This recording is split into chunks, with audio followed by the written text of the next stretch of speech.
To Fatima Payman as she announces that new party shortly. In the meantime, let's bring in Senator James Patterson, the Shadow Home Affairs Minister. Thanks for your time. You heard the Prime Minister reiterating that the security agencies are across all of those that have been granted visas, including the individual Fayez al-Assani, who I asked the Prime Minister about, someone who had hosted political members from Hamas at his art institute in Gaza.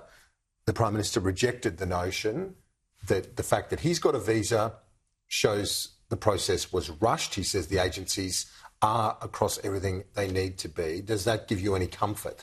Well, it's very hard to reconcile what we know about this person based on media reports today and the test that Mike Burgess set out for whether someone poses a security risk for Australia or not. He said on 7:30 with Sarah Ferguson that simply liking a tweet in support of Hamas or calling for the destruction of Israel was enough to constitute a security risk for Australia. So if someone like that constitutes a security risk, why doesn't someone who has family members who are members of listed terrorist organisations and who himself has met with and held events with listed terrorist organisations not meet that test, and how did he come to our country? Can I just ask you to pause there for one moment? I want to go live to Senator Payman, who's announcing this new party, and then we'll come back for your reaction. So many of you have told me with emotions in your hearts, we need something different.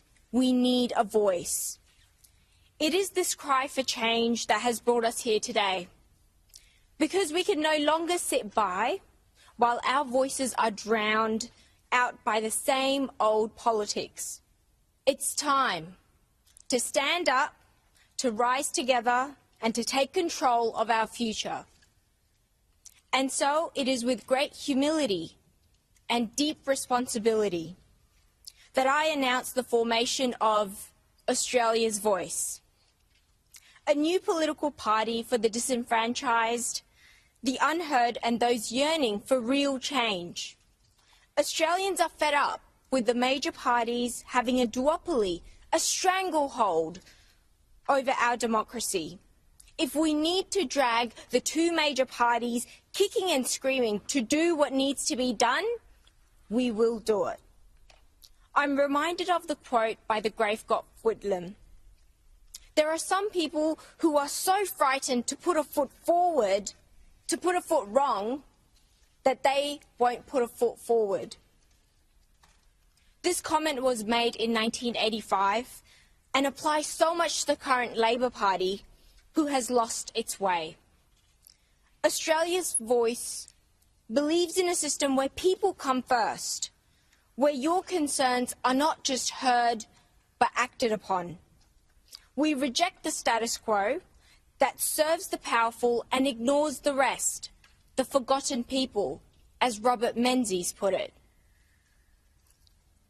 Australia's Voice is here to build a future where every Australian, regardless of their background, their colour, their faith, or circumstances, have a voice that matters. This is more than a party. It is a movement for a fairer, more inclusive Australia. Together, we will hold our leaders accountable and ensure that your voice, Australia's voice, will never be silenced. Now let's get to the fun part. Yes, any questions? So, Senator, what's the party actually about? There's some general statements there, but are there any sort of specific policy areas you can point to? What's the purpose of the party? Great question, Tom.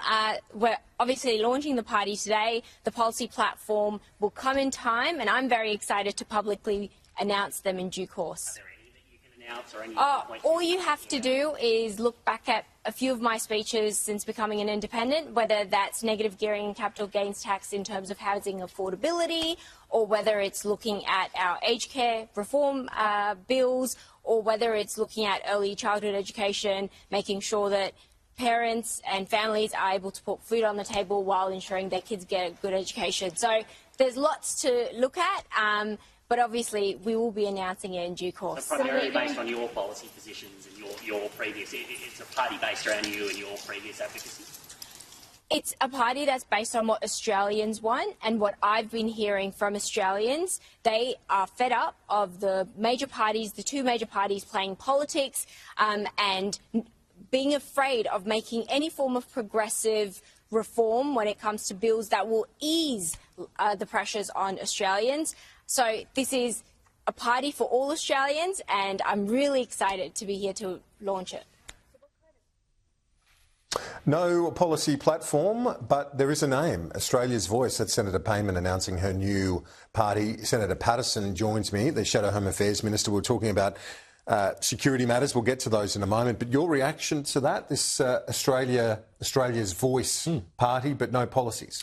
Well, best wishes to Senator Payman on her new party. I think probably most parliamentarians would think that they are voices for Australia. It's probably not a unique selling proposition to say that she is uniquely a voice for Australia. We're all here to be voices for Australians in the parliament and our constituents that we represent. Seems pretty high level so far, as you say, Kieran, not a lot of detail, but I guess we'll see what comes of it. We will see what comes of it. Big quoted to Gough Whitlam and Menzies there in the opening spray, so that was interesting. Let's go back to the visa for Fayez El Hassani. Given this individual who hosted political members from Hamas in Gaza, I just wonder, given how ubiquitous Hamas was in Gaza and how small a territory, can the security agencies look beyond, say, the presence of a political representative of a party that was basically everywhere? Yeah, look, it's a really good question, Kieran, but in fact we don't have to look any further because in Australia we've made a decision that there is no distinction between a so-called political or civilian wing of Hamas and the terrorist wing of Hamas. We made a decision to list Hamas as a terrorist organisation in its entirety a few years ago. I chaired the Intelligence Committee inquiry that recommended that to the government that they adopted. So any associations with any member of Hamas is a problem. But it would be hard for anyone not to have associations, is the point, given how small the area is. Sure. Well, the Gaza Strip. Even if we concede that, this press conference has been reported in the Daily Telegraph today, which he held with Hamas, Palestinian Islamic Jihad and another terrorist organisation, the Popular Front for the Liberation of Palestine.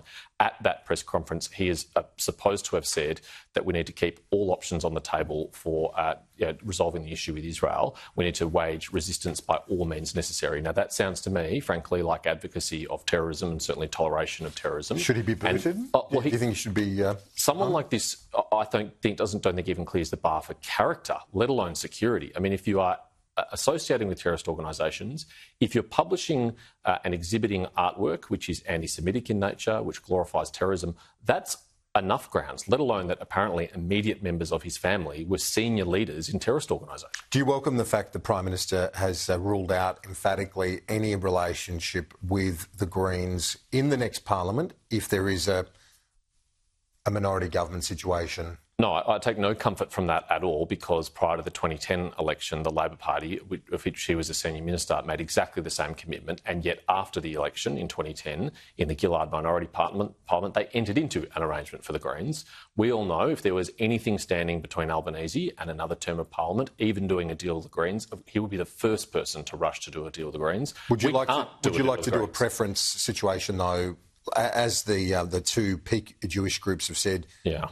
They would like the Liberals and Labor to say, we'll preference each other above the Greens. Well, this is a classic example of the Prime Minister not taking responsibility. I mean, he said to you, he tried to run the argument with you that he's not responsible for preferences of the Labor Party. I mean, really? He's the head of the Labor Party. He's the Prime Minister. He can have a view on preferences, and I'm sure the Labor Party will follow it. My view is, yes, there is a very good argument for the parties of government to come together and say the extremism and the anti-Semitism we've seen from the Greens over the last 12 months is disqualifying, and none of us should be preferencing them.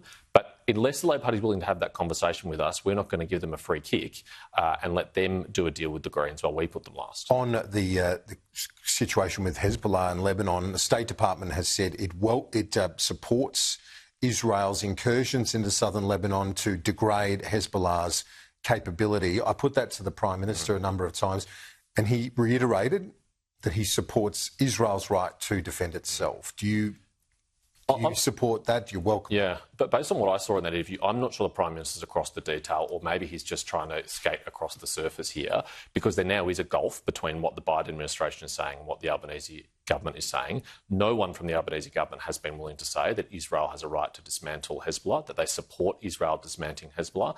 Only a couple of ministers, notably the Health Minister, has said they have a right to respond.